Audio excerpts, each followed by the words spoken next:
Hello students, today we are going to learn about future continuous tense.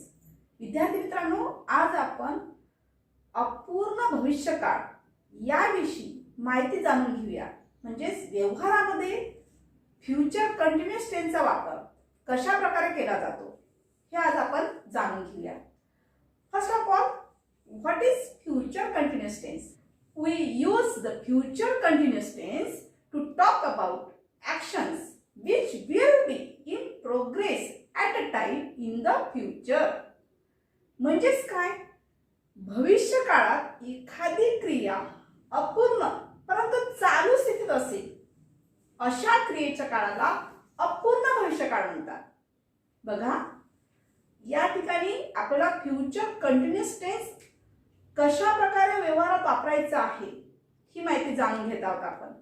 मग यासाठी construction कसं असलं पाहिजे, कशा प्रकारचा आपण वापर करायचा, तर let us see construction. Subject plus shall be oblique will be plus V1 ing plus object. बघा, सगळ्यात पहिले सब्जेक्ट म्हणजे कर्ता घ्यावा लागेल प्लस शॉल बी किंवा विल बी प्लस क्रियापदाचं पहिलं रूप आणि त्याला आयएनजी घ्यायचं प्लस कर्म. विद्यार्थी मित्रांनो, आता शॉल बी केव्हा वापरायचं आणि विल बी म्हणजेच काय? When do you use shawl be oblique will बी. म्हणजे शॉल बी किंवा विल बीचा वापर केव्हा करणार आपण? तर when the subject I and we use in front of only shall be. दिलेल्या वाक्यामध्ये जर आय किंवा वी आलेला असेल सब्जेक्ट, तर त्यासोबत तुम्हाला काय वापरायचं आहे? शॉल बी घ्यावं लागेल. आणि except of I and we म्हणजेच आय अँड वी सोडून अदरचे प्रोनाउन्स आहे such as he, she, it, they, you. या समोर तुम्हाला विल बी यूज करावा लागणार आहे, विल बीचा वापर करावा लागणार आहे. तर अशा प्रकारचे काही आपण सेंटेन्सेस जाणून घेऊया की जर सब्जेक्ट चेंज झाला असेल किंवा प्रोनाउन्स वेगवेगळे आले असतील आणि वर्ब आणि ऍक्शनिंग जे आहे ती जर सेम येत असेल, तर अशा वेळेस आपण कशा प्रकारे प्रोनाउन्सचा वापर करायचा, कशा प्रकारे शॉल बी आणि विल बी वापरायचा त्याकडे लक्ष देऊया. बघा, मी लिहित असेल असं जर बोलायचं असेल तर कसं वापराल? I shall be writing. म्हणजेच या वाक्यामध्ये जो मी आलेला आहे तो तुमचा काय झालेला आहे? सब्जेक्ट आहे. आणि जी ऍक्शनिंग वर्ड आलेला आहे, ऍक्शनिंग वर्ड कसं ओळखायचं?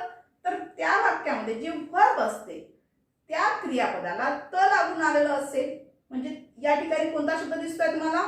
लिहित. तर लिहित हे काय झालेलं आहे? लिहित हे जे आहे ते ऍक्शनिंग वर्ड झालेलं आहे. म्हणून या ठिकाणी वर्ब कोणता आहे? रायटिंग झालेला आहे. बरोबर आहे. म्हणून त्या ठिकाणी आपलं उत्तर कसं तयार होईल? I shall be writing. तसंच जर आपल्याला प्रोनाउन चेंज करून बघायचं असेल, फक्त प्रोनाउन म्हणजे सब्जेक्ट जर चेंज करायचं असेल, तर दुसरं वाक्य बघूया आपण कशा प्रकारे होईल. आम्ही लिहित असू असं जर म्हणायचं असेल तर मग या वाक्यामध्ये तुम्हाला काय चेंज दिसतो आहे? सब्जेक्ट चेंज दिसत आहे. मग आम्ही म्हणण्यासाठी काय घेणार आपण? We shall be writing. कारण लिहिण्याची जी क्रिया आहे ती पहिल्या वाक्यात आणि दुसऱ्या वाक्यात सुद्धा कशी आहे? कंटिन्युअस दाखवलेली आहे. गोइंग ऑन दिसत आहे, ऍक्शन चालू दिसत आहे. म्हणून या ठिकाणी सुद्धा आपण काय घेतलेलं आहे? रायटिंग. तू लिहित असशील. नेक्स्ट एक्झाम्पल बघा, तू लिहित असशील. या ठिकाणी सब्जेक्ट फक्त चेंज झालेला, बाकी सगळं मॅटर सेम आहे. म्हणजे तू साठी काय वापरायचं? यू. तुम्ही तू म्हणा किंवा तुम्ही म्हणा, तर यासाठी सब्जेक्ट काय घ्यावं लागेल? यू वापरावं लागेल. म्हणजेच कसं होईल? You will be writing. Next example, तो लिहित असेल. या ठिकाणी फक्त काय चेंज झालेला आहे? सब्जेक्ट चेंज झालेला आहे. सब्जेक्ट कोणता दिसतोय तुम्हाला? तो. मग तो साठी काय वापरावं लागेल? ही. म्हणजेच कसं होईल? He will be writing. Next example, ती लिहित असेल. या ठिकाणी सुद्धा वाक्यामध्ये तुम्हाला काय चेंज दिसते आहे? फक्त सब्जेक्ट चेंज दिसतो आहे. बाकी जे रेस्ट ऑफ सेंटेन्स दिसते आहे, वर्ब जे दिसते आहे ते वर्ब सुद्धा कसं दिसते आहे, सेम दिसते आहे. तर अशा वेळेस सुद्धा कसं होईल बघा, she will be writing. Next example, ते लिहित असतील असं म्हणा किंवा त्या लिहित असतील. म्हणजे या वाक्यामध्ये तुम्हाला फक्त काय चेंज दिसते आहे, फक्त सब्जेक्ट चेंज असतो आहे. म्हणजे एकतर ते म्हणायचं असेल किंवा त्या म्हणायचं असेल तर त्यासाठी कोणत्या प्रकारचं प्रोनाउन यूज करायचं बघा. म्हणजे ते कसं होईल, दे विल बी रायटिंग. कारण ते किंवा त्या यासाठी आपण कोणतं प्रोनाउन यूज केलेलं आहे, कोणता सब्जेक्ट यूज केलेला आहे, दे यूज केलेलं आहे. बाकी जे रेस्ट ऑफ सेंटेन्स आहे, वर्ब आहे, ते सगळं वाक्यामध्ये कसं दिसतंय तुम्हाला, पहिल्या वाक्यासारखे सेम दिसत आहे. त्यामुळे आपण विल बी रायटिंग म्हणजे दिलेलं उत्तर कसं होईल, दे विल बी रायटिंग. तर विद्यार्थी मित्रांनो, आपण अशाच प्रकारचे काही लेटेस्ट सी सम एक्झाम्पल्स, आपण अशा प्रकारचे काय करायचे, आपल्याला काही एक्झाम्पल्स बघूया की ज्याच्यामध्ये वर्ब चेंज झालं असेल तर कशा प्रकारे आपण वाक्य बनवणार, कशा प्रकारे व्यवहारामध्ये आपण त्याचा वापर करणार, या संदर्भात काही वाक्य बघूया. फर्स्ट एक्झाम्पल, मी खेळत असेल. आता या वाक्यामध्ये तुम्हाला काय दिसते आहे, मी हा सब्जेक्ट दिसतो आहे, ऍक्शनिंग वर्ड कोणता दिसतो आहे, खेळत. कारण खेळण्याची क्रिया चालू असणार आहे, खेळत. आणि एक टिपिकल लक्षात ठेवायचं, ज्यावेळेस कंटिन्युअस ऍक्शन असते किंवा कंटिन्युअस टेन्स असतो त्यावेळेला त्या वर्बला त शेवटी त लागून आलेला असतो. म्हणजे ते तुमचं काय झालेलं आहे, वर्ब झालेलं आहे. आणि असेल, असणार, असतील किंवा असेल या संदर्भात जर शेवटी वाक्याचा शब्दप्रयोग येत असेल तर अशा वेळेस ते वाक्य फ्युचर कंटिन्युअस टेन्स मधला आहे म्हणून लक्षात घ्यायचे विद्यार्थी मित्रांनो. मग या ठिकाणी तुमचं उत्तर कसं होईल, I shall be playing. Number next, आम्ही क्रिकेट खेळत असणार. बघा, फर्स्ट सेंटेन्स मध्ये फक्त खेळत असेल दिलेलं होतं, नेमकं काय खेळत असेल, ऑब्जेक्ट आलं होतं का फर्स्ट सेंटेन्स मध्ये, नाही. सेकंड सेंटेन्स मध्ये तुम्हाला आम्ही क्रिकेट खेळत असणार हे जे दिलेलं वाक्य याच्यामध्ये ऑब्जेक्ट दिसते आहे.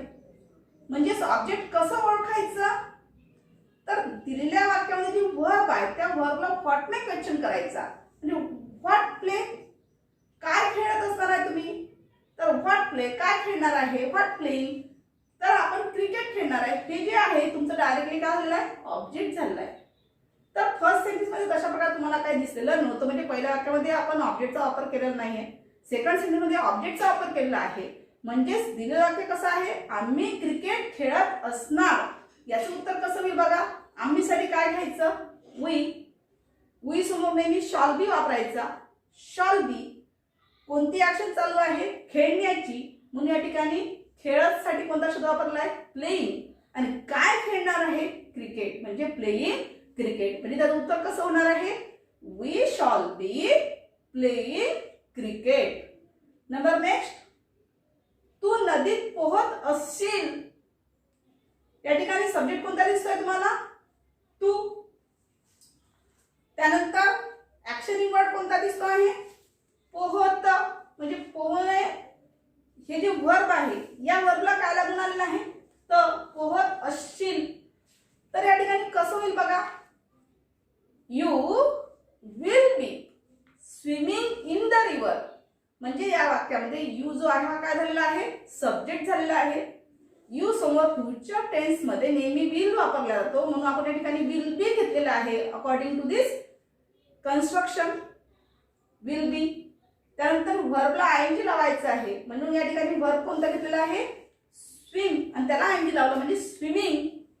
तर या ठिकाणी स्विमिंग घेतल्यानंतर रेस्ट ऑफ सेंटेन्स कोणता आहे, इन द रिव्हर. म्हणजे तुमचं उत्तर कसं होईल, you will be swimming in the river. Number next, Raju चित्र काढत असेल. या ठिकाणी दिलेल्या वाक्यात जो सब्जेक्ट आलेला आहे तो सब्जेक्ट काय दिसतोय तुम्हाला, राजू. पर्सनल नाउन आहे. म्हणजेच काय, जर सब्जेक्ट नाउन जरी आलेला असेल तरी सब्जेक्टच्या ठिकाणी लिहिताना अकॉर्डिंग टू द कन्स्ट्रक्शन नुसार जो सब्जेक्ट असेल तोच सब्जेक्ट ॲज इट इज घ्यायचा असतो. तर या ठिकाणी ऍक्शनिंग वर्ड कोणता दिसतो आहे? काढत, कारण त्या शब्दाला त लागून आलेला आहे म्हणजे ते वर्ब झालेला आहे. काय काढत आहे? चित्र काढत असेल असं सांगत आहे. म्हणजे ऍक्शनिंग वर्ड काढत आहे म्हणजे तर या ठिकाणी ऑब्जेक्ट सुद्धा दिसते आहे. म्हणजे ते उत्तर कसं येईल बघा. Raju will be drawing a picture. म्हणजे दिलेल्या वाक्यात राजू हा सब्जेक्ट झालेला आहे.